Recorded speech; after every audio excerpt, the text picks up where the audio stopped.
Good morning to all. ഇന്നത്തെ ക്ലാസ്സിൽ നമുക്ക് ഓപ്പറേറ്റിംഗ് സൈക്കിൾ കൺസെപ്റ്റ് പ്രകാരം എങ്ങനെ ഒരു പ്രോബ്ലം ചെയ്യുന്നതെന്ന് നോക്കാം. ക്വസ്റ്റ്യൻ ഇതാണ്. From the following information take from the books of Nagarjuna limited compute. First one operating cycle in days. Second one number of operating cycle in a year. Third one amount of working capital required. നമുക്ക് question തന്നിരിക്കുന്ന other information നോക്കാം. Period covered 360 days. Average period of credit allowed by supplier 16 days. Then average total of debtors outstanding. നമുക്ക് rupees തന്നിരിക്കുന്ന 1000-ലാണ്. ഇവിടെ തന്നിരിക്കുന്നത് 480 ആണ്. എന്ന് വെച്ചാൽ 480 കൊടുത്തിൽ 3 സീറോയും കൂടെ ചേർക്കണം. അപ്പോൾ 4,80,000 വരും. എന്ന് വെച്ചാൽ തന്നിരിക്കുന്ന എല്ലാ ഇൻഫോർമേഷൻ്റെ കൂടെയും എന്ന് വെച്ചാൽ ഫിഗറിൻ്റെ കൂടെയും ഒരു 3 സീറോയും കൂടെ നമ്മൾ ആഡ് ചെയ്യണം. താഴെ നോക്കുക. ഫസ്റ്റ് തന്നിരിക്കുന്ന ഐറ്റം തന്നിരിക്കുന്ന ഐറ്റം റോ മെറ്റീരിയൽസ് കൺസംഷനാണ് 4,400. Total production cost 10,000. Total cost of sales 10,500. Then sales for the year 16,000. Then value of average stock maintained raw materials 360. Work in progress 350. Finished goods 260. ഇത്രയാണ് ക്വസ്റ്റിന് തന്നിരിക്കുന്നത്. നമ്മളോട് കണ്ടുപിടിക്കാൻ വേണ്ടി പറയുന്നു ഓപ്പറേറ്റീവ് സൈക്കിളിൻ്റെ ഡേയ്സ് കണ്ടുപിടിക്കണം, നമ്പർ ഓഫ് ഓപ്പറേറ്റീവ് സൈക്കിളിൻ്റെ ഇയർ കണ്ടുപിടിക്കണം, amount of working capital required കണ്ടുപിടിക്കണം. നമുക്കറിയാം amount of working capital required കണ്ടുപിടിക്കണമെങ്കിൽ ഈ ഓപ്പറേറ്റീവ് സൈക്കിളിൻ്റെ ഡേയ്സ് കണ്ടുപിടിക്കണം, നമ്പർ ഓഫ് ഓപ്പറേറ്റീവ് സൈക്കിളിൻ്റെ ഇയർ കണ്ടുപിടിക്കണം. ഇത് രണ്ടും കണ്ടുപിടിച്ചെങ്കിലേ നമുക്ക് amount of working capital required കണ്ടുപിടിക്കാൻ വേണ്ടി പറ്റുള്ളൂ അല്ലേ. നമുക്ക് അതിൻ്റെ ആൻസർ എങ്ങനെ ചെയ്യുന്നതെന്ന് നോക്കാം. 3 സ്റ്റെപ്പായിട്ടാണ്, 3 അല്ലേ, 3 കേസ് ഇവിടെ കണ്ടുപിടിക്കാനുണ്ട്. അപ്പോൾ 3 സ്റ്റെപ്പായിട്ടാണ്. നമുക്ക് അതിൻ്റെ ആൻസർ എങ്ങനെയാണെന്ന് നോക്കാം. ആൻസർ നോക്കാം. First step 1 calculation of duration of operative cycle.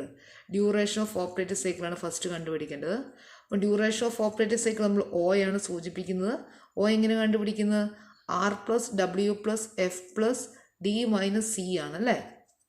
R+W+F+D-C ആണ്. നമുക്ക് R കണ്ടുപിടിക്കണം. R എന്ന് പറയുന്നത് എന്താ? ആവറേജ് മെറ്റീരിയൽ സ്റ്റോറേജ് പീരീഡ് ആണ് അല്ലേ. R എന്ന് പറയുന്നത് ആവറേജ് മെറ്റീരിയൽ സ്റ്റോറേജ് പീരീഡ് ആണ്. ഇത് കണ്ടുപിടിക്കാനുള്ള ഇക്വേഷൻ എന്താ? Average stock of raw material divide by average daily consumption ആണ്. Average stock of raw material divide by average daily consumption.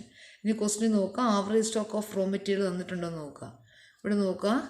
Average stock of ഇവിടെ പറയുന്നുണ്ട് value of average stock maintained. Value of average stock maintained വന്ന് raw material തന്നിട്ടുണ്ട് 320 തന്നിട്ടുണ്ട് അല്ലേ. അപ്പോൾ raw മെറ്റീരിയൽസിൻ്റെ average stock of raw material 320 തന്നിട്ടുണ്ട്. ഇനി നമുക്ക് എന്താ വേണ്ടത്? ആവറേജ് ഡെയിലി കൺസംഷനാണ് വേണ്ടത്. Average daily consumption. അപ്പോൾ ഇവിടെ റോ മെറ്റീരിയൽ കൺസംഷൻ തന്നിട്ടുണ്ട് അല്ലേ. റോ മെറ്റീരിയൽ കൺസംഷൻ 4,400 തന്നിട്ടുണ്ട്. 4,400 ഇതൊരു ഇയറിലെ കൺസംഷൻ ആയിരിക്കും. ഇവിടെ ഒരു ഇയറിലെ കൺസംഷനാണ്. നമുക്ക് ഒരു ദിവസത്തെ ഡെയിലി കൺസംഷനാണ് വേണ്ടത്. അപ്പോൾ ഡെയിലി കൺസംഷൻ കിട്ടണം എന്ത് ചെയ്യണം? ഒരു വർഷത്തെ കൺസംഷൻ ഡിവൈഡ് ബൈ എത്ര ദിവസം കൊണ്ട് അതുകൊണ്ട് ഡിവൈഡ് ചെയ്താൽ പോരെ. സാധാരണ നമുക്കറിയാം ഒരു വർഷം 365 ദിവസമാണുള്ളത്. അപ്പോൾ 365 കൊണ്ടാണ് ഡിവൈഡ് ചെയ്യുന്നത്. പക്ഷേ ഈ ക്വസ്റ്റിനിൽ പറയുന്നുണ്ട്. ക്വസ്റ്റിൻ എന്താ പറയുന്നത്? ഈ ക്വസ്റ്റിനിൽ പീരീഡ് കവേർഡ് 360 ഡേയ്സ് എന്ന് പറയുന്നുണ്ട്. ഒരു വർഷം 360 ദിവസമാണുള്ളത്. അപ്പോൾ നമ്മൾ 360 കൊണ്ടാണ് നമ്മൾ ഡിവൈഡ് ചെയ്യേണ്ടത്. അപ്പോൾ നമുക്കിവിടെ വേണ്ടത് എന്താ? ആവറേജ് ഡെയിലി കൺസംഷനാണ്. ആവറേജ് ഡെയിലി കൺസംഷൻ കണ്ടുപിടിക്കുന്നത് ഒരു വർഷത്തെ കൺസംഷൻ ഡിവൈഡ് ബൈ എത്ര ദിവസമുണ്ടോ അതുകൊണ്ട് ഡിവൈഡ് ചെയ്യുക. അപ്പോൾ നമുക്ക് ആവറേജ് ഡെയിലി കൺസംഷൻ കണ്ടുപിടിക്കാം. Average daily consumption is equal to 4,400 divide by 360. That is 12.22 വരും. ദെൻ നമുക്ക് R കണ്ടുപിടിക്കണം. R is equal to average stock of raw material 320 എന്ന് പറഞ്ഞായിരുന്നു അല്ലേ. 320 ഡിവൈഡ് ബൈ 12.22 നമുക്കിവിടെ കിട്ടിയ 12.22 ദാറ്റ് ഈസ് 26 ഡേയ്സ്. നമുക്ക് 26.18 കിട്ടും. അപ്പോൾ നമ്മൾ റൗണ്ട് ചെയ്ത് 26 ഡേയ്സ് എന്ന് പറഞ്ഞ് എഴുതുക. 26 ഡേയ്സ് നമുക്ക് R കിട്ടി. R is equal to 26 days. നമുക്ക് എന്താ കണ്ടുപിടിക്കുന്നത്? W കണ്ടുപിടിക്കണം അല്ലേ. R+W അല്ലേ. W കണ്ടുപിടിക്കണം. അപ്പം W കണ്ടുപിടിക്കാനുള്ള ഇക്വേഷൻ എന്താ? ആവറേജ് സ്റ്റോക്ക് ഓഫ് W എന്ന് പറഞ്ഞാൽ എന്താ? Average period of work in progress ആണ് അല്ലേ. Average period of work in progress ആണ്. അത് കണ്ടുപിടിക്കാനുള്ള equation average stock of work in progress divide by total cost of production per day അല്ലേ, or average daily production cost. Average stock of work in progress divide by average daily production cost.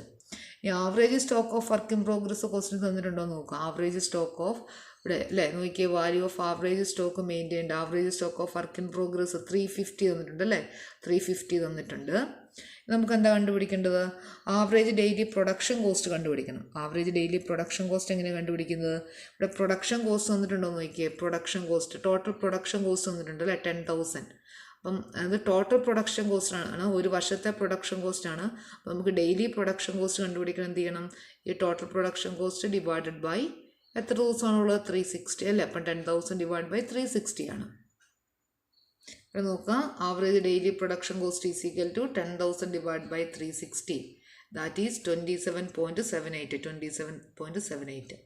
നമുക്ക് W കണ്ടുപിടിക്കാം. W അപ്പോൾ എങ്ങനെ കണ്ടുപിടിക്കുന്നത്? 350 divide by 27.78, that is 13 days. 13 days 13 days. നമുക്ക് 2.9 something വരും, 12.9 something വരും. നമ്മൾ 13 ഡേയ്സ് എന്ന് പറഞ്ഞ് എഴുതുക. ഇനി അടുത്ത് നമുക്ക് എന്താ കണ്ടുപിടിക്കേണ്ടത്? എഫ് ആണ് കണ്ടുപിടിക്കേണ്ടത്. എഫ് കണ്ടുപിടിക്കാനുള്ള ഇക്വേഷൻ എന്താ?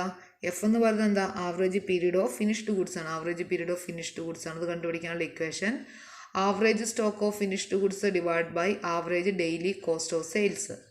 അപ്പോൾ നമുക്ക് average stock of finished goods കണ്ടുപിടിക്കണം. ക്വസ്റ്റ്യൻ നോക്കുക, average stock of finished goods ഉണ്ടോ എന്ന് നോക്കുക.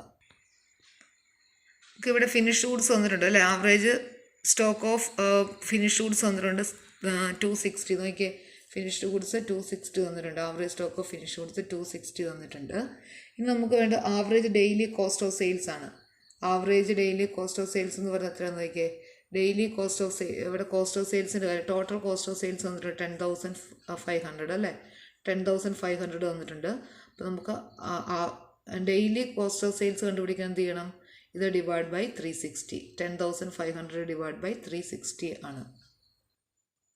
ഇവിടെ നോക്കുക, average daily cost of sales is equal to 10,500 divide by 360, that is 29.17. 29.17. നമുക്ക് എഫ് കണ്ടുപിടിക്കാം. എഫ് എങ്ങനെ കണ്ടുപിടിക്കുന്നത്? 260 divide by 29.17, that is 9 days. 9 days.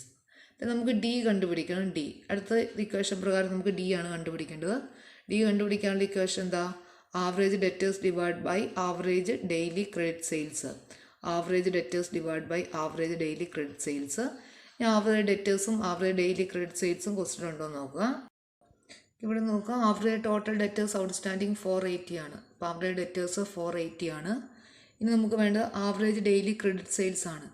Average daily credit sales. അപ്പോൾ നമുക്ക് സെയിൽസ് നോക്കുക. ഇവിടെ ക്രെഡിറ്റ് സെയിൽസ് എന്ന് പറഞ്ഞ് തന്നിട്ടില്ല, പകരം സെയിൽസ് ഫോർ ദ ഇയർ എന്ന് പറഞ്ഞ് തന്നിട്ടുണ്ട്. അപ്പോൾ ക്രെഡിറ്റ് സെയിൽസ് എന്ന് പറയുകയാണെങ്കിൽ നമുക്ക് ആ ക്രെഡിറ്റ് സെയിൽസ് മാത്രം എടുത്താൽ മതിയായിരുന്നു. ഇവിടെ നമുക്ക് അങ്ങനെ എടുക്കാൻ പറ്റത്തില്ല. അപ്പോൾ നമുക്ക് എന്താ ഇവിടെ സെയിൽസ് ആണ്. അപ്പോൾ നമ്മൾ എല്ലാ സെയിൽസും നമ്മൾ ക്രെഡിറ്റ് സെയിൽസ് ആയിട്ടാണ് നമ്മൾ ട്രീറ്റ് ചെയ്യുന്നത്. അപ്പോൾ നമ്മൾ എന്ത് ചെയ്യണം? ഇവിടെ സെയിൽസ് എന്ന് പറയുന്നത് 16,000 ആണ്. ക്രെഡിറ്റ് സെയിൽസ് 16,000 ആണ്. നമുക്ക് ആവറേജ് ഡെയിലി ക്രെഡിറ്റ് സെയിൽസ് കണ്ടുപിടിക്കുന്നത് അല്ലേ. ഡെയിലി ക്രെഡിറ്റ് സെയിൽസ് എങ്ങനെ കണ്ടുപിടിക്കുന്നത്? Total sales divide by 360. ഇവിടെ നോക്കുക, average daily credit sales is equal to 16,000 divided by 360, that is 44.44. 44.44. നമുക്ക് ഡി കണ്ടുപിടിക്കാൻ വേണ്ടി സാധിക്കും. D is equal to 480 divide by 44.44, that is 11 days. 11 days. ഇനി നമുക്ക് ഈ ക്വസ്റ്റിന് സി തന്നിട്ടുണ്ട്. സി ആണ് നമുക്ക് കണ്ടുപിടിക്കേണ്ടത്. സി ക്വസ്റ്റിന് തന്നിട്ടുണ്ട്. 16 ഡേയ്സ് തന്നിട്ടുണ്ട്. നമുക്ക് സി ക്വസ്റ്റ്യൻ വെച്ച് കണ്ടുപിടിക്കേണ്ട. ഡയറക്റ്റ് സി തന്നിട്ടുണ്ട്. ക്വസ്റ്റിന് നോക്കുക, average period of credit allowed by suppliers 16 days തന്നിട്ടുണ്ട്. Average period of credit allowed by suppliers 16 days. നമുക്ക് സി കിട്ടിയിരിക്കുന്നത് 16 ഡേയ്സ് ആണ്. 16 ഡേയ്സ്.